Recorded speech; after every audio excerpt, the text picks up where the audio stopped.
Bismillahirrahmanirrahim.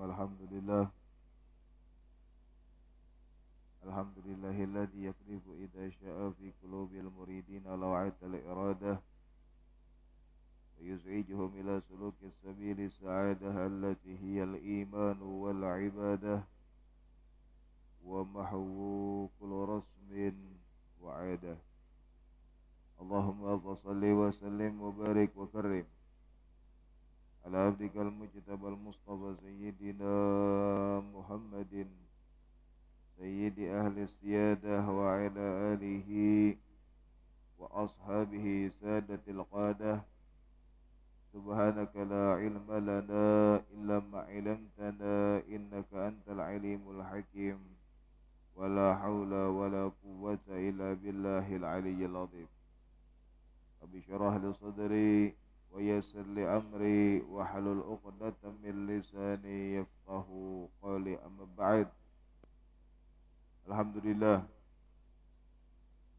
puji syukur kehadirat Allah Subhanahu wa taala yang terus memberikan kepada kita nikmat dan karunia-Nya, yang terus melimpahkan kepada kita taufik, hidayah serta inayah-Nya, sehingganya berkat segala sesuatu yang Allah berikan kepada kita, maka terasa ringanlah kita melakukan segala sesuatu yang diperintahkan Allah, dan terasa ringanlah kita mengerjakan setiap sunnah-sunnah baginda Rasulullah sallallahu alaihi wa alihi wasallam. Mudah-mudahan apa yang kita lakukan pada hari ini menjadi bukti syukur kita kepada Allah Subhanahu wa taala, sehingganya kita digolongkan sebagai hamba yang pandai bersyukur kepada Allah, dan kita terus berada di jalan yang diridhai oleh Allah Subhanahu wa taala. Amin ya rabbal alamin.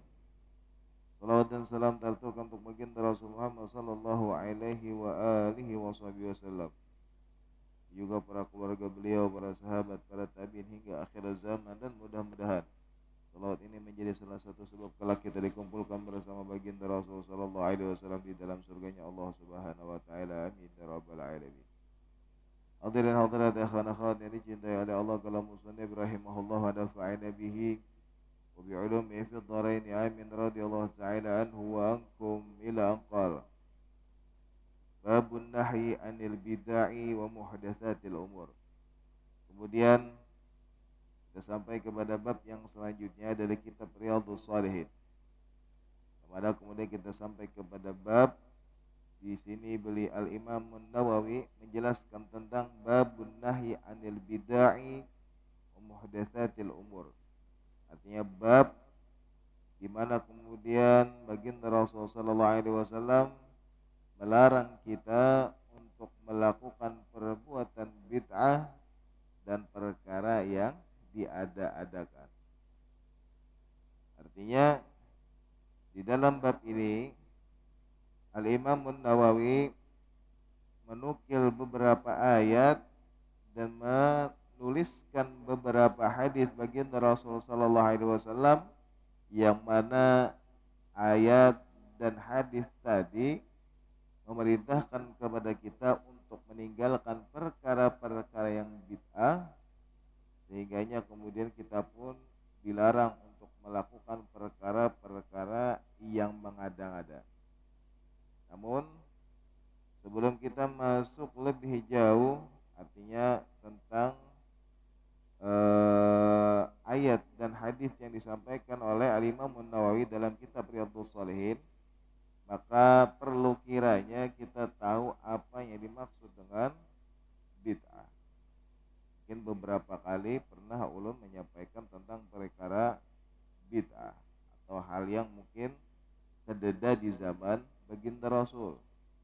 Karena kemudian banyak imam-imam terdahulu pun banyak yang menjelaskan tentang arti dari kata bid'ah. Karena seperti contoh misalnya dikatakan oleh Al-Imam An-Nawawi bahwasanya kata beliau, qala ahlul lughah hiya kullu syai'in amalin ala ghairi mithali sabiq. Artinya kata Al-Imam An-Nawawi, menurut para ahli bahasa, yang dimaksud dengan bid'ah adalah semua perbuatan yang dilakukan tidak pernah ada contoh sebelumnya. Sehingganya artinya akan ada contoh ingatlah ini kededa contoh, bukan yang dikatakan sebagian orang bahwasanya bid'ah itu segala sesuatu yang kada pernah digawi lawan baginda Rasul. Ini ada kalimat yang mengatakan bahwasanya bid'ah itu adalah setiap perkara yang kada pernah digawi lawan baginda Rasul, maka itu dikatakan sebuah bid'ah. Tetapi ujar al-Imam Nawawi, sebagian beliau menukil perkataan para ahli bahasa bahwasanya yang namanya bid'ah itu adalah perbuatan yang tidak pernah ada contoh sebelumnya. Karena ketika dikatakan bahwasanya kada pernah dilakukan baginda Rasul, itu kada kawa jadi alasan atau kada kawa dijadikan sebagai sebuah dalil bahwa itu dikatakan sebuah bid'ah. Karena belum tentu bilanya kada digawi baginda Rasul lalu menjadi bid'ah. Karena ada beberapa perkara yang menjadi sunnah baginda Rasul sallallahu alaihi wasallam, tetapi yang pertama kali menggawinya, mengerjakannya atau yang mencontohkannya itu bukan dari baginda Rasul tapi dari para sahabat. Artinya contohnya ada, kemudian pernah dikerjakan tapi kada langsung dari baginda Rasul, tetapi dari para sahabat. Tetapi dari sahabat ini baginda Rasul kada melarang, pun jua baginda Rasul sallallahu alaihi wasallam kada mengatakan bahwa itu kada boleh. Artinya dikerjakan bagi para sahabat, lalu kemudian baginda Rasul justru mengikrarkannya. Artinya memperbolehkan. Artinya digawi lawan para sahabat, tetapi kemudian baginda Rasul mengatakan justru mendukung apa yang digawi lawan para sahabat tadi. Seperti contoh misalnya saat yang mungkin lanjut kita dengar baginda Rasul bertakun lawan Sayyidina Bilal tentang perkara terompahnya Sayyidina Bilal atau sendalnya Sayyidina Bilal sudah ada di dalam surga, yang kemudian ditakuni lawan baginda Rasul, amalan apakah yang engkau kerjakan wahai Bilal? Maka ujar Sayyidina Bilal, kadada amalan apa-apa kecuali ulun berisi kebiasaan setiap habis wudu ulun sembahyang 2 rakaat. Kadada di sini baginda Rasul mengatakan, oh ini kada pernah aku contohkan ujar baginda Rasul, lalu ini bid'ah, kada. Justru kemudian baginda Rasul mengikrarkannya, sehingganya itu menjadi sunnah baginda Rasul tetapi secara takriri. Nah ini yang kemudian sesuai apa yang dikatakan oleh al-Imam Nawawi, bahwa yang namanya bid'ah itu ujar Imam Nawawi itu kada pernah ada contoh sebelumnya. Sedangkan ini kan ada contohnya dari sahabat dan baginda Rasul kemudian mengikrarkannya walaupun lain baginda Rasul yang mencontohkan. Maka kadang-kadang kita mengambil patokan bahwa bilanya kada digawi baginda Rasul jar, lalu itu kemudian menjadi bid'ah, kada. Selama baginda Rasul kada melarang walaupun dicontohkan oleh para sahabat dan yang lainnya, maka itu kada bertentangan dengan apa yang disampaikan oleh baginda Rasul sallallahu alaihi wasallam. Makanya Imam Nawawi Al-Imam Syafi'i beliau mengatakan, ujar Imam Syafi'i, al bid'atu bid'atani. Yang namanya bid'ah itu ujar Imam Syafi'i ada 2. Yang pertama bid'ah mahmudah, yang kedua bid'ah madmumah. Jadi ada bid'ah mahmudah, yakni bid'ah yang baik, dan ada bid'ah madmumah, yakni bid'ah yang tercela. Sehingga kata Imam Nawawi, fama wafaqas sunnatu fama huwa fahuwa mahmudun wa ma khalafaha fahuwa madmum. Ujar Imam Syafi'i, bid'ah itu terbagi menjadi 2. Ada bid'ah yang baik, ada bid'ah yang buruk. Jika sesuai dengan sunnah baginda Rasul, jika sesuai dengan syariat kita, maka itu termasuk bid'ah mahmudah. Sedangkan bilanya bertentangan dengan hadis baginda Rasul SAW, bertentangan dengan sunnah baginda Rasul, bertentangan dengan syariat kita, maka itu hanya dikatakan sebagai bid'ah madmumah atau bid'ah yang buruk atau bid'ah yang tercela. Makanya itu kemudian ada 2, karena semuanya kemudian ada yang kada dicontohkan baginda Rasul, tetapi itu adalah perkara-perkara yang baik. Sedangkan yang bertentangan dengan sunnah-sunnah baginda Rasulullah SAW, maka itu hanya dikatakan sebagai bid'ah madmumah atau bid'ah yang buruk atau bid'ah yang tercela. Jadi kadang-kala kita menghukumi semuanya bid'ah. Kadang-kala kita kemudian menggunakan hadis yang rancak dibacakan bahwa kullu bid'atin dhalalah wa kullu dhalalatin finnar, ya, bahwa setiap segala sesuatu yang bid'ah itu sesat, ya, dan segala sesuatu yang sesat itu di dalam neraka. Naudzubillah wa naudzubillah, karena semuanya bukan harus contoh dari baginda Rasul, akan tetapi selama itu kada bertentangan dengan sunnah baginda Rasul sallallahu alaihi wasallam, maka itu masih termasuk perkara yang baik.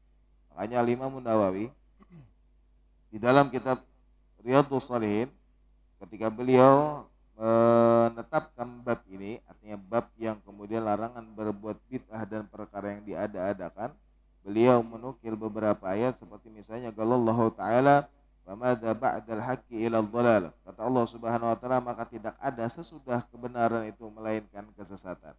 Artinya kada sesuai dengan yang baik-baik nih, maka itu dikatakan sebagai sesuatu yang sesat. Wa ta'ala, dan kemudian Allah Subhanahu wa taala berfirman, ma faratna fil kitabi min syai'in. Kata Allah Subhanahu wa taala, tiadalah kami alpakan sesuatu pun di dalam Al-Qur'an. Artinya segala sesuatu itu sudah diberitahukan oleh Allah Subhanahu wa taala melalui Al-Qur'an. Wa ta'ala, kemudian Allah Subhanahu wa taala juga mengatakan, wa in tanazza'tum fi syai'in farudduhu ilallahi war rasul. Kemudian kata Allah Subhanahu wa taala, kemudian jika engkau berlainan pendapat tentang sesuatu, kita nih berbeda pendapat, entah itu perkara ini apa segala macam, farudduhu ilallahi war rasul, maka kembalikanlah ia kepada Allah dan Rasulnya. Artinya tolak ukur kita itu adalah di dalam syariat Allah dan sunnahnya baginda Rasulullah Sallallahu Alaihi Wasallam. Makanya ujar para ulama salaf, khususnya ulama Hadramut, mengatakan jika kita menimbang sebuah perkara, maka lihatlah dari dalam Al-Quran. Jika ada di dalam Al-Quran, maka ada perlu lagi kita dalil yang lain.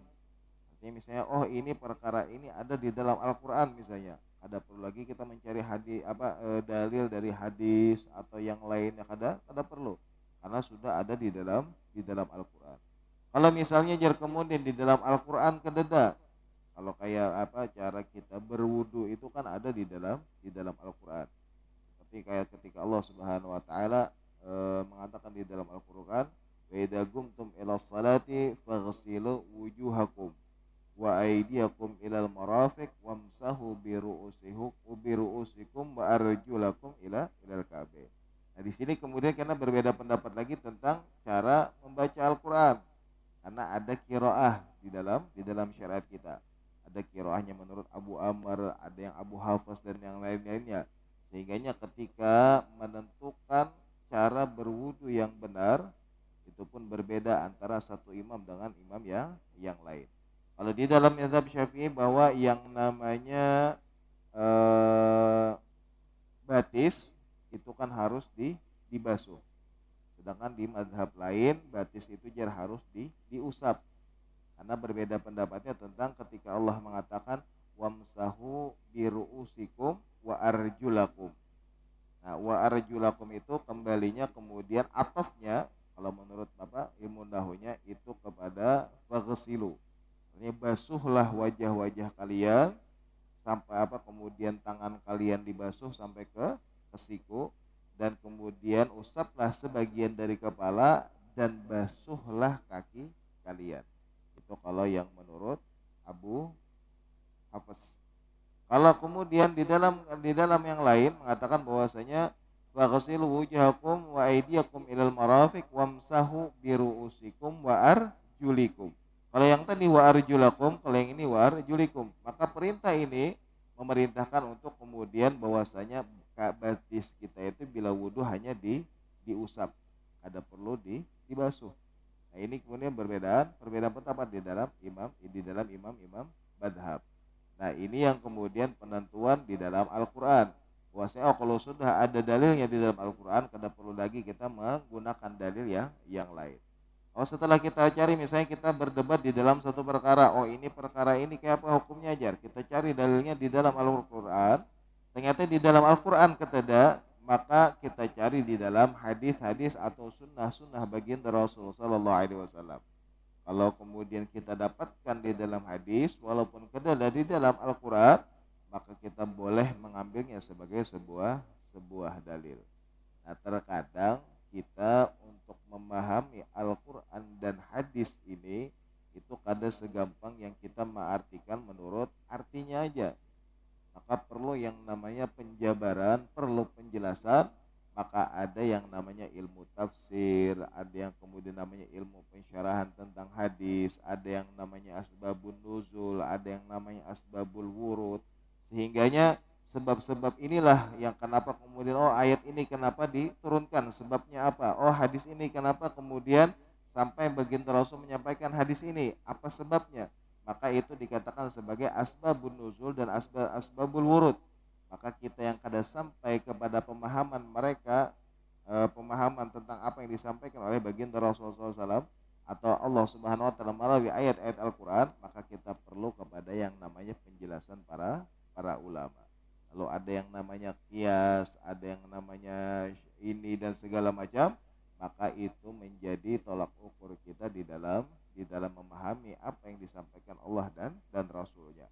Ada bukan berarti kita sebagaimana dikatakan Allah, fa in tanaza'tum fi syai'in, bilanya engkau jarak Allah Ta'ala berlainan pendapat tentang sesuatu, maka kembalikanlah kepada Allah dan Rasulnya.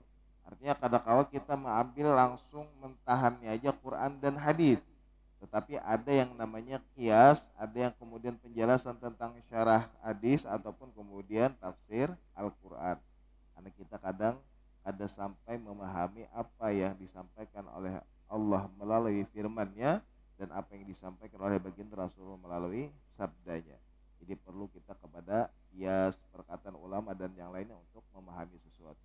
Makanya tolak ukur para ulama hadramut, jika kada dari dalam Al-Quran mereka mencari di dalam hadis, jika di dalam Al-Quran dan hadis kededa, maka mereka hanya kemudian mencari dari aqwalnya para ulama, lebih-lebih lagi khususnya ulama-ulama salaf, ini ulama-ulama terdahulu yang kemudian ada di dalam ada di kota Hadramut. Nah, itu yang kemudian dikatakan oleh ayat yang dinukil Al-Imam An-Nawawi di dalam bab ini. Kemudian Allah Ta'ala, kemudian Allah Subhanahu Wa Ta'ala berfirman, Imam Nawawi menukil ayat lain bahwasanya kata Imam An-Nawawi, Allah Subhanahu Wa Ta'ala berfirman, wa anna hadzal sirati mustaqiman fattabi'uhu wa la tattabi'us subula fatafarraqa bikum an sabilihi.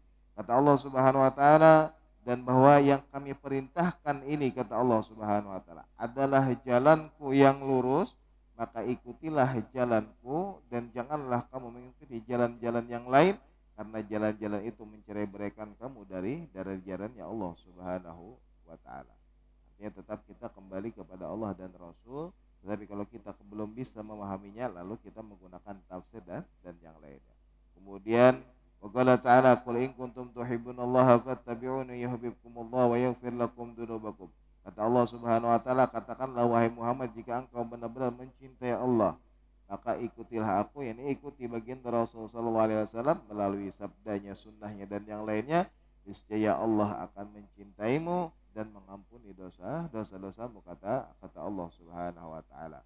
Wal ayatu fil babi katsiratun ma'lumah, dan kemudian kata Al-Imam Nawawi, sesungguhnya ayat yang berkenaan dengan ini banyak. Wa amal haditsu fa katsiratun jiddan wa hiya masyhuratun fa naqtasiru ala tarafin minha. Kemudian adapun hadis yang berkaitan dengan bab bid'ah tadi, sesungguhnya kata Imam Nawawi pun banyak.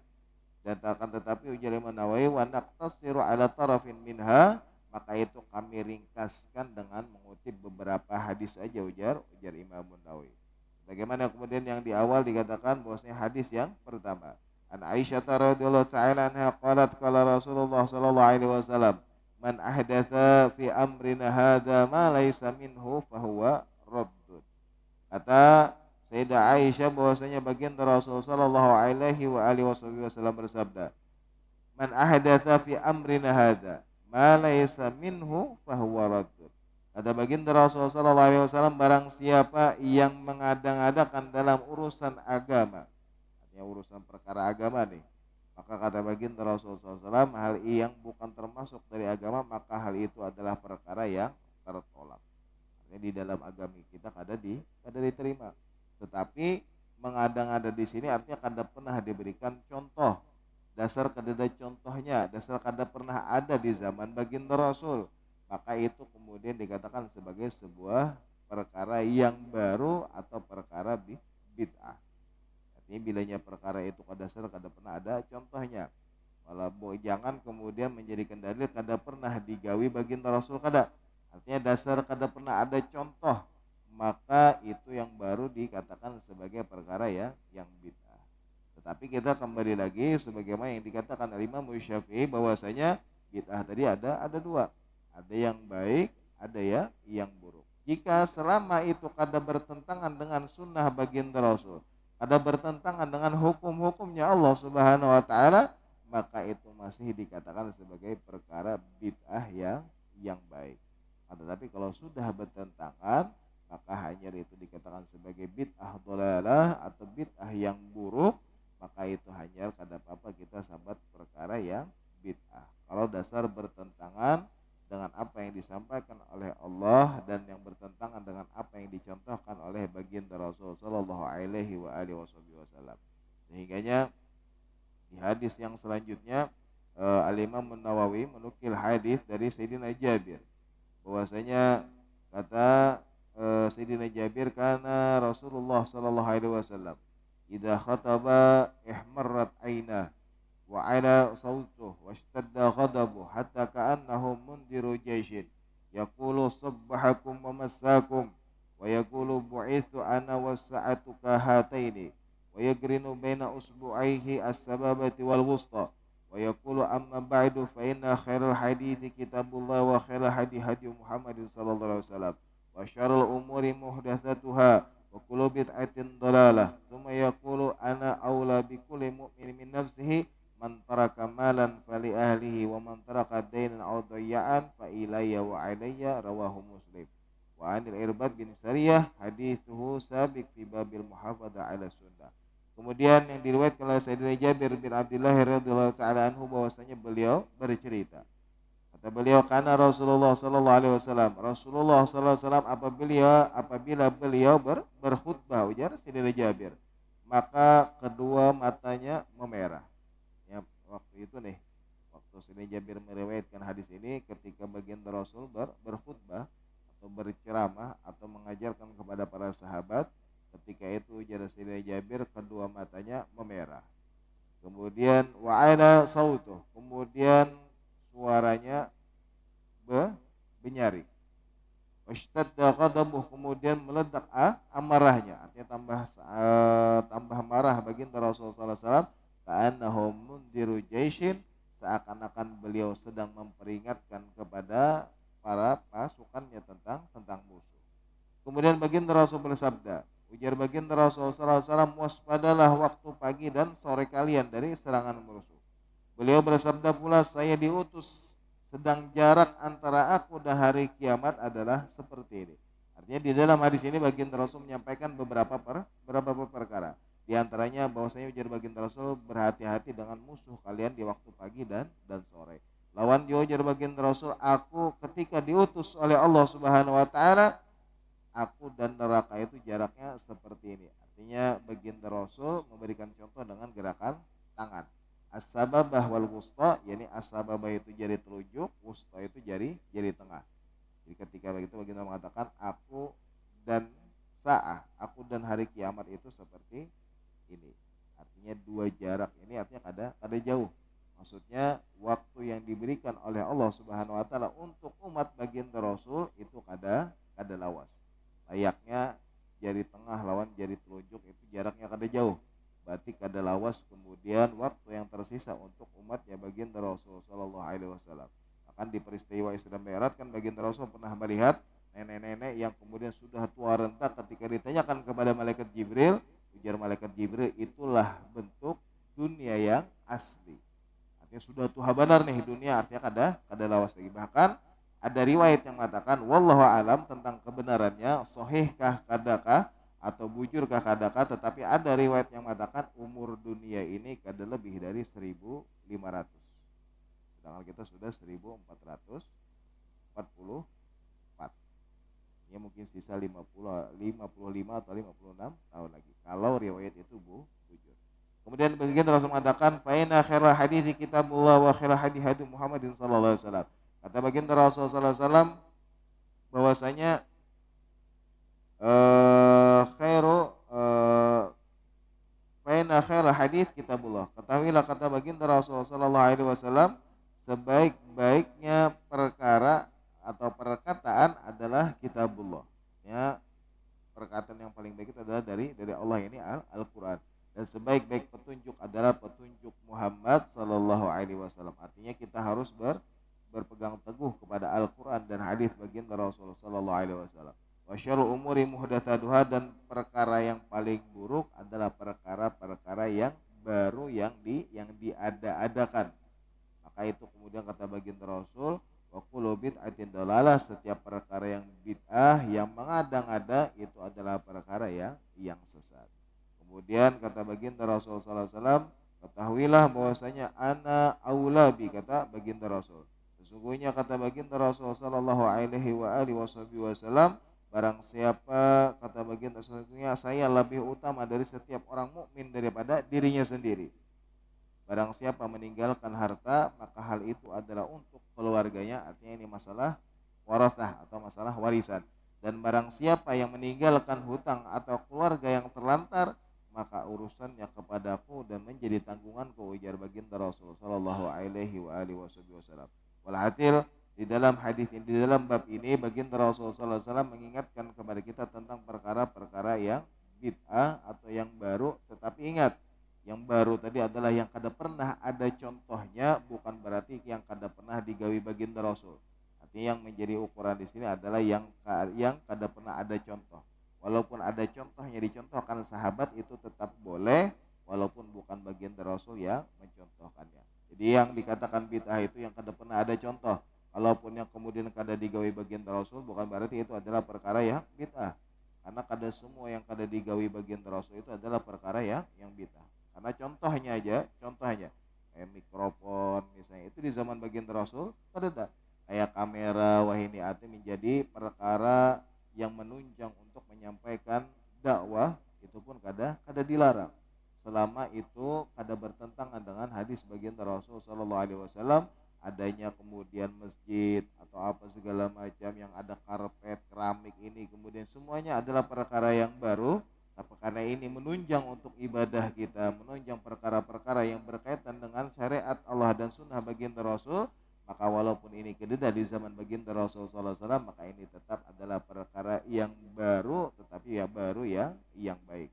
Maka dari sini kita mengerti kemudian tentang apa yang disampaikan oleh baginda Rasul sallallahu alaihi wasallam, bahwasanya bukan berarti semua yang baru itu adalah perkara yang bid'ah, tetapi yang dilarang itu adalah perkara-perkara yang kada pernah dicontohkan, baik itu dari baginda Rasul sallallahu alaihi wasallam ataupun para sahabat ataupun para ulama, itu yang kemudian baru dikatakan sebagai bid'ah yang dolalah. Jika itu ada perkara yang baru yang diajarkan oleh para ulama ataupun sahabat ataupun baginda Rasul sallallahu alaihi wasallam, jika tidak bertentangan dengan Al-Qur'an dan hadis baginda Rasul, maka itu kada apa, maka itu masih tergolong bid'ah mahmudah, artinya bid'ah yang baik, yang artinya masih boleh kita kerjakan. Maka mudah-mudahan Allah Subhanahu wa taala berikan taufik dan hidayah kepada kita agar kita bisa menghidupkan sunnah-sunnah baginda Rasul sallallahu alaihi wasallam. Kita dihindarkan dari perkara-perkara yang kemudian bisa menyesatkan kita dari jalannya atau dari petunjuknya baginda Rasul sallallahu alaihi wasallam.